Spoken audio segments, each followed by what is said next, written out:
एक साइंटिस्ट था जिसका नाम था गैलीलियो गैलीली, जिसे हम ज्यादातर गैलीलियो के नाम से जानते हैं। और यह साइंटिस्ट बहुत ही ग्रेट साइंटिस्ट था। गैलीलियो ने ही एक दूरबीन बना करके और पहली बार यह बताया था कि चंद्रमा में क्रेटर्स हैं, माउंटेन हैं, पहाड़, गड्ढे इत्यादि हैं। यूनानियों के देवता होते हैं चंद्रमा, उनको जेल में डाल दिया गया था कि हमारे देवता के लिए ऐसा बोलते हैं। गैलीलियो ने बहुत सारी खोज ऐसी की हैं जो अपने आप में अभूतपूर्व थी। जैसे सबसे फर्स्ट टाइम उन्होंने ऑब्जर्वेशन किया इस बात का कि जो लाइट की वेलोसिटी होती है वह इनफाइनाइट नहीं होती है। पहले के टाइम पर माना जाता था कि प्रकाश का वेग अनंत होता है, लेकिन उन्होंने एक एक्सपेरिमेंट किया था। आपको जान के आश्चर्य होगा, उनके एक्सपेरिमेंट के लिए पृथ्वी भी छोटी पड़ गई थी। उन्होंने अपना एक्सपेरिमेंट जुपिटर मतलब बृहस्पति और उसके उपग्रहों की मदद से किया। हालांकि वो अपने एक्सपेरिमेंट में 100% सक्सेस तो नहीं हो पाए थे। उन्होंने वेलोसिटी ऑफ लाइट ऑब्टेन नहीं की, प्रकाश का वेग निकालने में सफलता नहीं पाई, लेकिन उन्होंने उसी एक्सपेरिमेंट से बताया था कि जो प्रकाश का वेग है वो फाइनाइट होता है, उसे ज्ञात किया जा सकता है। बाद के वैज्ञानिकों ने ज्ञात किया। ऐसे और भी खोजें हैं उनकी। मसलन हम देखते हैं कि कोई भी वस्तु डेली लाइफ में, जैसे हम एक बॉल को थ्रो करते हैं फर्श में, अब बॉल लुढ़कती है, लेकिन क्या हम कल्पना कर सकते हैं कि बॉल को हमने लुढ़काया है, रोल कर रही है बॉल, तो वह उसे रुकना नहीं चाहिए, वह चलती ही रहे। ऐसा सोचने में लगेगा यह बात इम्पॉसिबल है, लेकिन उनका मानना, उनका चश्मा एक अलग चश्मा था, उनका नजरिया अलग था। और उन्होंने अपने चश्मे से जब देखा तो पाया, अरे एक रिजल्ट निकला उनके दिमाग में। बोले जो दिखता है वो सही नहीं है। अगर बॉल मोशन में है, रोल कर रही है, तो ये रियल में नहीं रुकती है, तो बोले रुकती क्यों दिख रही है। एक छोटा सा एक्सपेरिमेंट हम लेते हैं और उन्होंने क्या क्या सोचा उस बात को अपने डायग्राम से, एक छोटे से एक्सपेरिमेंट से ज्यादा आसानी से तुम लोगों को समझाया जा सकता है और तुम लोग उसको बहुत अच्छे से समझ पाओगे। ठीक है, जरा ध्यान से देखें। यहां पर ये देखो,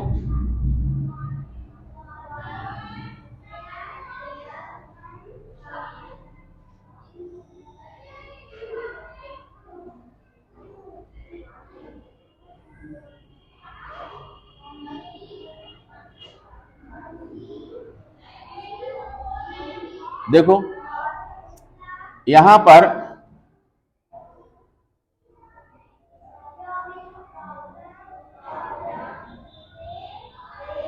एक छोटी सी हम बॉल लेते हैं।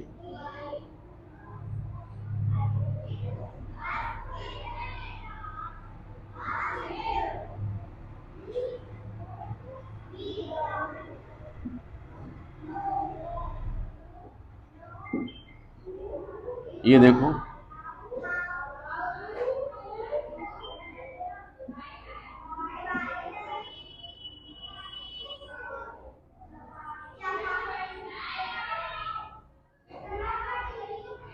ये बॉल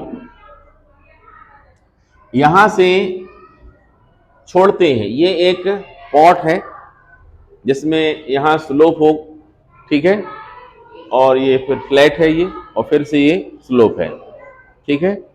जब हम बॉल यहां से ड्रॉप करेंगे, छोड़ेंगे, तो बॉल कहां जाएगी ये हम देख सकते हैं। देखें, बॉल ऐसे जाएगी, ऐसे जाएगी, ऐसे जाते हुए यहां भी जाएगी, और साथ ही साथ कुछ हाइट तक ये आगे चली जाएगी। ये बिल्कुल स्मूथ है, बिल्कुल चिकनी है,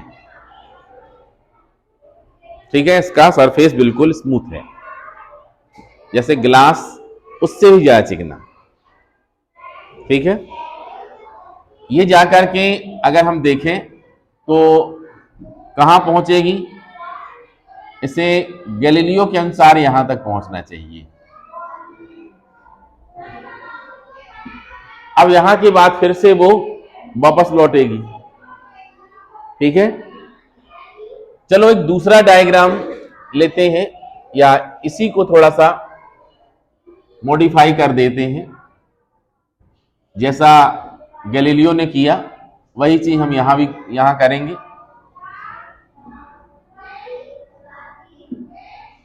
ये देखो, ये वाली जो साइड है इसको हमने क्या किया, थोड़ा सा फैला दिया।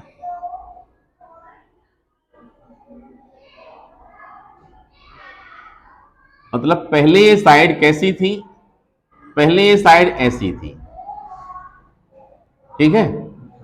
अब इसको हमने फैला दिया, ठीक है।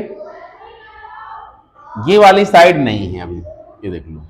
अब यहां से जब ये रोल होगी तो फिर ये ऐसे ऐसे होते हुए कहां तक पहुंचेगी, इस हाइट तक जाएगी।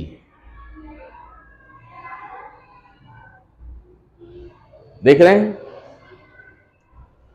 इसके बाद थोड़ा सा और हम चेंज करते हैं, ध्यान से देखें कहां तक जाएगी, चेक कर लें अपन।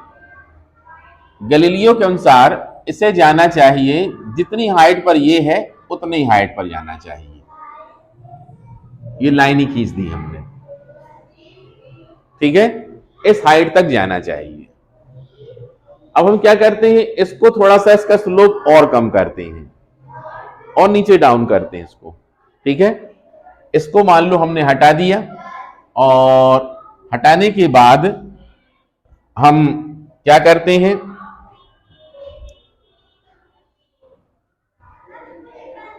इसमें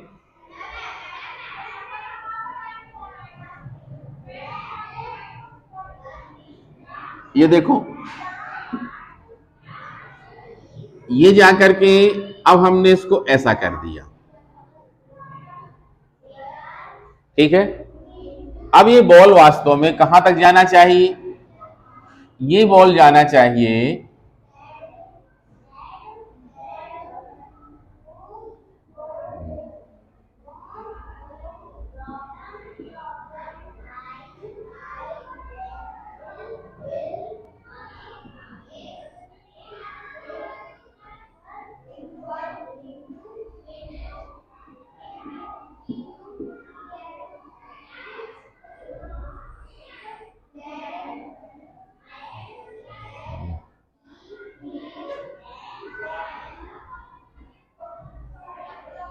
कोई बात नहीं, सब हटा देते हैं। ये देख लो, ये यहां तक, ये बॉल की हाइट यहां तक।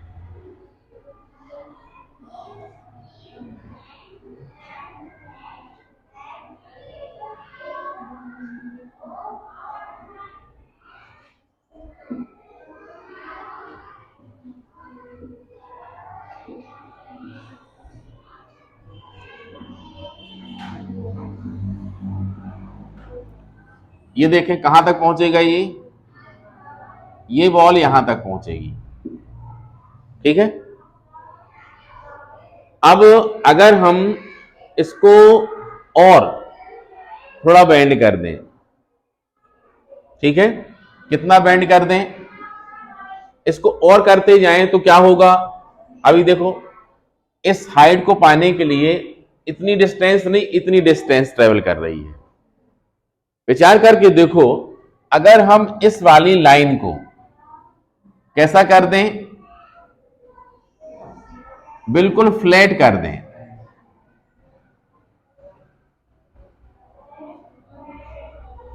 अब बॉल की कोशिश क्या होगी, बॉल की कोशिश कितनी होगी बोलो, बॉल की कोशिश होगी इस हाइट को पाने की। चेक करो जरा, अगर बॉल यहां से छोड़ने पर इस हाइट तक जाती है, ठीक है, चाहे हम यहां से इसको ऐसा करते थे या फिर ऐसा करते हैं या फिर ऐसा करते हैं या फिर ऐसा करते हैं, ठीक है, हर स्थिति में बॉल कहां जाएगी, बॉल इस हाइट में जाएगी। अब जब हमने नीचे कर दिया है और उसको वो हाइट मिल ही नहीं रही है, तो क्या करेगी ball, try to reach height, मतलब उस हाइट तक पहुंचने की कोशिश करेगी, लेकिन वो हाइट जब मिलेगी नहीं तो उसके लिए क्या होती जाएगी, दौड़ती चली जाएगी। गैलीलियो ने एक रिजल्ट निकाला, बोले अगर कोई बॉल या कोई भी मास बॉडी मोशन में है तो रियल में वो कभी रुकेगी नहीं, उसको रोकने के लिए एक एक्सटर्नल फोर्स लगाना पड़ेगा, एक बाहरी बल लगाना पड़ेगा। जैसे हम डेली लाइफ में जब हम देखते हैं कि फर्श में बॉल लुढ़काते हैं, हम रोल कराते हैं तो थोड़ी देर के बाद रुक जाती है, तो उस बॉल के रुकने का कारण बॉल और फर्श के बीच में लगने वाला जो फ्रिक्शन फोर्स है, मतलब घर्षण बल है, उस घर्षण बल की वजह से क्या होता है, बॉल आगे चल के रुक जाती है। समझ रहे हैं?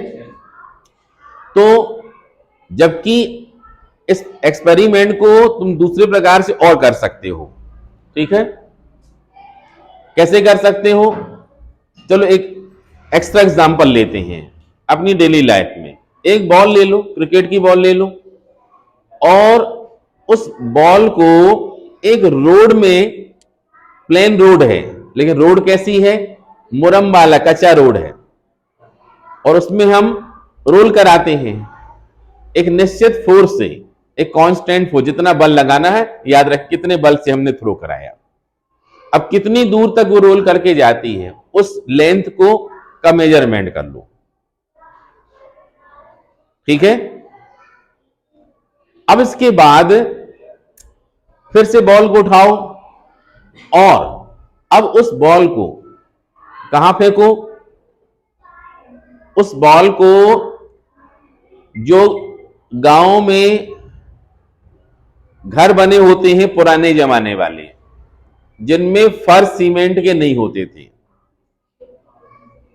कच्चे घर होते थे, गोबर से लेप किया जाता था, ठीक है, अभी भी रहते हैं गांव में, तो उन वाले फर्श में हम बॉल को लुढ़का के देखें तो बॉल तब भी लुढ़केगी, लेकिन लेंथ का मेजरमेंट करो, मुरम वाले में कितनी दूर तक गई थी, इस वाले में कितनी गई।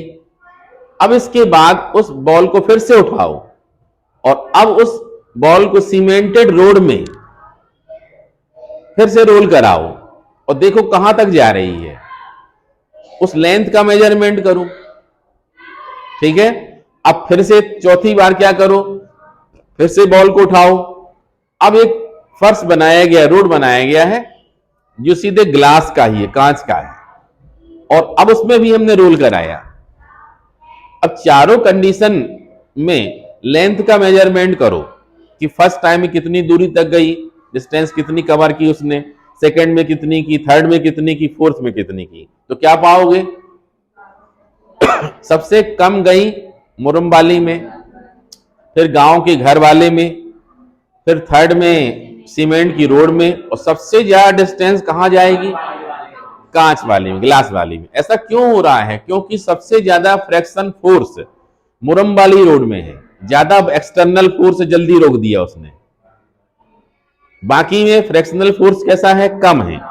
तो धीरे धीरे जब कम बल लगेगा तो तुरंत नहीं रोकेगी वो, ठीक है, थोड़ा देर के बाद रोकेगी। सोच के देखो, अगर वो फ्रैक्शनल फोर्स 0 कर दिया जाए, रोकने वाला बल हो ही ना, तो हम क्या पाएंगे, वह बॉल क्या हो रही है, लगातार रोल करती चली जाएगी, वो कभी नहीं रुकेगी, ठीक है, इनफाइनाइट डिस्टेंस तक चलती जाएगी जब तक हम एक्सटर्नल फोर्स अप्लाई नहीं करेंगे। समझ रहे हैं? तो इसका मतलब यह हुआ कि गैलीलियो जो बोल रहा है वह सही बोल रहा है। गैलीलियो ने क्या कहा कि अगर हम किसी भी बॉल को क्या करते हैं, रोल कराते हैं, मोशन कराते हैं, गति कराते हैं, मूवमेंट कराते हैं, और उसमें एक्सटर्नल फोर्स लगाना बंद कर देते हैं, तो फिर वह बॉल उसी मोशन से क्या होगी, चलती चली जाएगी। रियल में देखा जाए तो ये कैरेक्टर हर बॉडी का होता है। कोई भी बॉडी चेंज नहीं चाहती है। चेंज नहीं चाहती का मतलब क्या हुआ, ये बात सिर्फ मोशन में लागू नहीं है, ये बात स्टेट ऑफ रेस्ट में भी लागू है, मतलब स्थिर अवस्था में भी लागू है। सोच के देखें, जैसे एक फैन है, घर में फैन लगा है, अब हम क्या करते हैं, फैन चल रहा है, स्विच ऑफ किया, हमने ऑफ किया। पहले ये बताओ कि फैन ऑन क्यों हुआ, चलना शुरू क्यों किया, करंट की वजह से। इसका मतलब क्या हुआ कि फैन में करंट फ्लो होगा तो पंखा चलेगा, फैन मूव होगा, लेकिन करंट ना बहे तो नहीं चलेगा। गलत बोल रहे हो भाई। देखो, करंट बहने से पंखा तो चला, अब हमने स्विच ऑफ कर दिया ना, क्या पंखा रुक गया क्या? पंखा तो नहीं रुका अभी। रुकने का मतलब यह रुकना। क्यों? जो पंखे की प्रकृति है, उसका नेचर है, अगर वो मूवमेंट में आ गया तो कहता मुझे अब रुकना नहीं है, मुझे नहीं रुकना है, वो चलता चला जाएगा। जब कोई रोकेगा ही उसको तभी रुकेगा वो। तो जो पंखे बेरिंग लगी होती है और फ्रिक्शन होता है, उसकी वजह थोड़ा देर के बाद पंखा रुकता है, मतलब फ्रिक्शनल फोर्स जो होता है, घर्षण बल होता है, वो रोकता है उसको। ना रोके वो, कभी ना रुके वो तो। ठीक ऐसे ही अगर कोई वस्तु, कोई भी ऑब्जेक्ट स्टेट ऑफ रेस्ट में है, मतलब विराम अवस्था में है। ये देखो, ये बॉटल रखी है सामने, अब ये बॉटल रखी है, अब तुम बताओ ये बॉटल वहां से चल के हमारे पास कब आएगी? कभी नहीं आने वाली, कभी भी नहीं आने वाली। क्यों नहीं आने वाली? उसकी इच्छा होती है, नेचर है वो, हम जैसे हैं वैसे ही रहेंगे, बदलना नहीं चाहती है वो। अगर उसको लाना है तो उस पर फोर्स अप्लाई करना पड़ेगा। फोर्स अप्लाई नहीं करोगे तो बॉटल हमारे पास नहीं आने वाली। ठीक है, बॉडी के नेचर के इस कैरेक्टर को, इस गुण को हम इन रसिया के नाम से जानते हैं, जिसे हिंदी में कहते हैं जड़त्व। कौन सा कैरेक्टर? जो एक ऐसा कैरेक्टर जो अपनी पोजीशन को चेंज करने को मना करता है, अपनी पोजीशन चेंज करने को मना करता है। मतलब अगर वो मोशन में है तो कहता है हमको रेस्ट में नहीं आना, और अगर वो रेस्ट में है वो मोशन में नहीं आना। ठीक है, विचार करें, रियल में वैसे तो ये रूल, ये लॉ जो बनाए गए हैं तो ये तो मास बॉडी के लिए हैं, ठीक है, लेकिन हम डेली लाइफ में भी देखें तो कहीं ना कहीं ये लागू होते हुए दिखाई देते हैं। अगर तुम रोज को सुबह 8 बजे उठने लगे, लगातार 6 महीने से 8 बजे उठे हो और तुम एक दिन सोचो कि अब मुझे उठना है 6 बजे 4 बजे, तो उस दिन उठने में तुमको परेशानी होगी। तुम्हारा अंदर का जो नसीह जड़त्व है वो मना करेगा, नहीं उठना मुझे, तो नहीं उठना मुझे। और अगर तुम्हारी आदत डेली की 6 बजे की है तो अलार्म नहीं भी लगा है तो 6 बजे नींद खुलेगी तुम्हारी। ऐसा होता है। जड़त्व देखा जाए तो ये जड़ शब्द से बना, हिंदी में जड़ पेड़ के नीचे होती है ना, वो भी चलती फिरती नहीं है, एक जगह पेड़ लगा है तो लगा है वो, ठीक है, जिसमें बदलाव ना आए, वो जड़। समझ गए? तो ये जो इंदसिया हुआ इसको हम डिवाइड कर सकते हैं 2 पार्ट में। एक होगा इंदसिया ऑफ रेस्ट, सेकंड इंदसिया ऑफ मोशन, मतलब गति का जड़त्व और विरामावस्था का जड़त्व। ठीक है, तो गति का जड़त्व क्या कहलाएगा? वो मोशन में है, चेंज नहीं होना चाहता, वो गति वाला हो गया। ठीक है, रेस्ट वाला कौन सा होगा? रेस्ट में है, वो मोशन में नहीं होना चाहती। ये डेस्क बेंच रखी हुई है यहां पर, ठीक है, रेस्ट में है भाई हम। अब तुम ट्राई भी करो, वो उसको अपोज तक करेगी। तुम उठा के देखो, अगर उसके इंदसिया के मुकाबले तुम्हारे पास ताकत ज्यादा है तब तुम उसको कुछ करवा पाओगे, अदरवाइज चलो हटो, हम ऐसे ही रहेंगे, नहीं होना हमको। ठीक है, तो ये चीज नेचर में है। ये देखा जाए तो गैलीलियो ने इतनी बातें बताई, और इसके बाद गैलीलियो के बाद देखा जाए सहयोग की बात ही थी कि गैलीलियो ने जो काम जहां पर छोड़ा था, जितनी बात बताई थी, उसके आगे का काम न्यूटन ने शुरू किया। सर आइजैक न्यूटन एक गजब का सहयोग माना जाता है। लगभग जिस टाइम पर गैलीलियो की डेथ हुई थी उसी टाइम पर न्यूटन का जन्म हुआ था, लगभग 1642 के आसपास जो गैलीलियो की डेथ हुई थी, और उसी के आसपास उसी समय उसका जन्म हुआ था। तो कई बार लोग यही बोल देते हैं कि गैलीलियो ही आया वो और उसी काम को आगे बढ़ाया। देखा जाए जो हमने अभी बात बतलाई, यही कहलाता है फर्स्ट लॉ ऑफ मोशन, गति का प्रथम नियम। नियम क्या कहता है? फर्स्ट नियम law of motion, first law of motion क्या कहता है कि अगर कोई भी बॉडी कैसी है, रेस्ट पोजीशन में है, तो वो रेस्ट ही में रहेगी। ठीक है, every body continue in state of rest और of uniform motion in a straight line. मतलब अगर कोई भी बॉडी, कोई भी पिंड क्या है, स्थिर अवस्था में है, ठीक है, या वह एक समान वेग से, एक समान गति से गतिशील है, ठीक है, तो वो वैसा ही रहने वाला है, वह वैसा ही रहने वाला है। कब चेंज आएगा?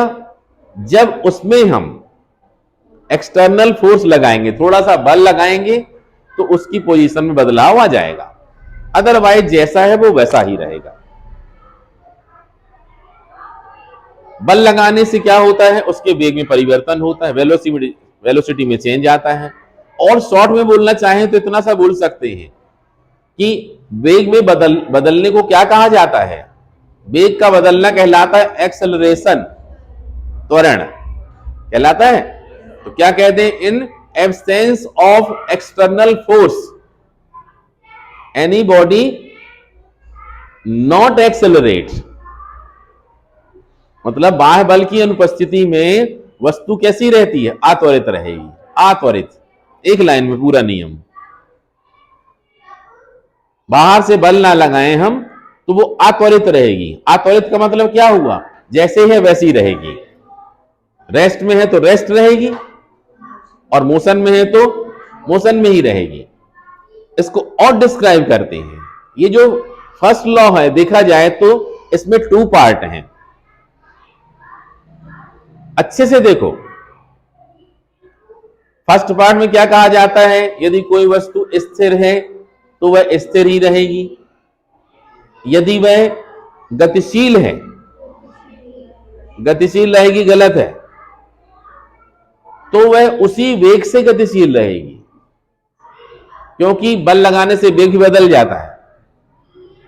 ये बोलना जरूरी है, ठीक है। मतलब every body continuous in state of rest और of uniform motion in a straight line, ठीक है।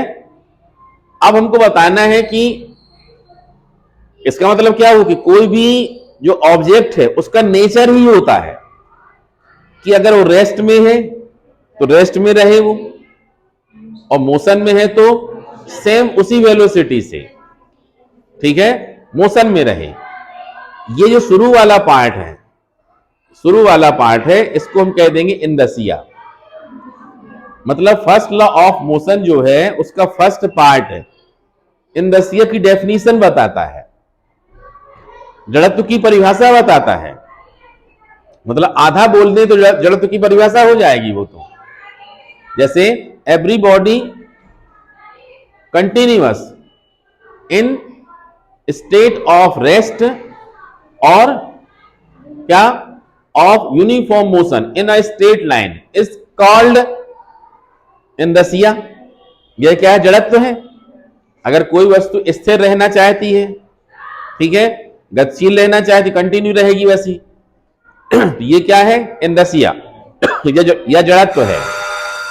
इसमें भी 2 पार्ट कर दो, जड़त्व के भी 2 प्रकार कर दो। Every body continuous in state of rest, in state of rest is called inertia of rest. मतलब रेस्ट वाला बस बोलो तुम तो क्या हो जाए, कॉल्ड इनर्शिया ऑफ रेस्ट। मतलब यदि कोई वस्तु स्थिर है तो स्थिर ही रहेगी, इसे स्थिर अवस्था का जड़त्व कहते हैं। और स्थिर वाले के बदले बोल दो मोशन वाला, uniform motion in straight line is called inertia of motion. हो गया ना। यदि कोई वस्तु गतिशील है तो वो उसी वेग से गतिशील रहेगी, इसे हम गतिशीलता का जड़त्व कहते हैं। हुआ कि नहीं हुआ। जबकि फर्स्ट लॉ ऑफ मोशन का जो सेकेंड पार्ट होगा वो बताएगा डेफिनेशन ऑफ फोर्स। सोचो क्या बोला जा रहा है, उसमें चेंज तब आएगा जब बाहर से बल लगाएंगे। इसका उल्टा समझो जरा, उसमें चेंज कब आएगा, जब बाहर से बल लगाएंगे। इसका मतलब क्या होता है, बल एक ऐसी चीज होती है जो चेंज ले आती है। बल एक ऐसी चीज होती है जो रेस्ट वाले को क्या कर देती है मोशन में, या मोशन वाले को रेस्ट कर देती है, ट्राई करती है, या तो कर देगी। जैसे इस बॉल में हम फोर्स लगा रहे हैं, रेस्ट में थी, अब क्या मोशन में हो गई है, नहीं हुई, लेकिन ट्राई तो कर रहा है। यहां जहां पर भी टच किया होगा हमने, वहां के मॉलिक्यूल्स में कुछ चेंज तो आया होगा, ठीक है ना। मतलब क्या हुआ, सेकेंड पार्ट क्या किसको आइडेंटिफाई करता है, फोर्स को, बल का परिचय देता है कि बल एक ऐसी चीज होती है जो अगर रेस्ट वाली ऑब्जेक्ट में अप्लाई किया जाता है तो मोशन में आए, ठीक है, या आने की कोशिश करे, और अगर मोशन में है तो या तो रेस्ट में आ जाएगा या फिर थोड़ा उसके वेलोसिटी में चेंज कर देगा, कुछ ना कुछ तो चेंज लाएगा, ठीक है। तो इस प्रकार से सेकेंड पार्ट से क्या निकल आता है, डेफिनेशन ऑफ फोर्स निकल आती है, बल की परिभाषा। देखा जाए कितना सारा है फर्स्ट लॉ में, अगर अच्छे से पढ़ा जाए तो बहुत सारी चीज समाई हुई है। पहली बात तो इंट्रोडक्शन ऑफ इनर्शिया, सेकेंड वाली बात बोले गैलीलियो लॉ, गैलीलियो का नियम, थर्ड आएगा टाइप ऑफ इनर्शिया, ठीक है, फोर्थ आएगा डेफिनेशन ऑफ फोर्स, और आएगा complete first law of motion. इतना सारा है ना, सीखने के लिए बहुत सारा है। अदरवाइज बोल दो, बोले आया है एग्जाम में फर्स्ट लॉ ऑफ मोशन, अपन ने 3 लाइन में 2 लाइन में लिख दिया, खत्म काम हो गया। लेकिन सीखना है तो बहुत सारा सीख सकते हैं, ठीक है। तो लॉज ऑफ मोशन से बहुत सारी चीजें सीखी जा सकती हैं। अब नेक्स्ट डे हम सेकेंड लॉ के बारे में बताएंगे, उसको पूरे डिटेल में बताएंगे अच्छे से, और उसमें से कुछ फार्मूले भी बनवाएंगे, ठीक है। तो आज के लिए इतना ही।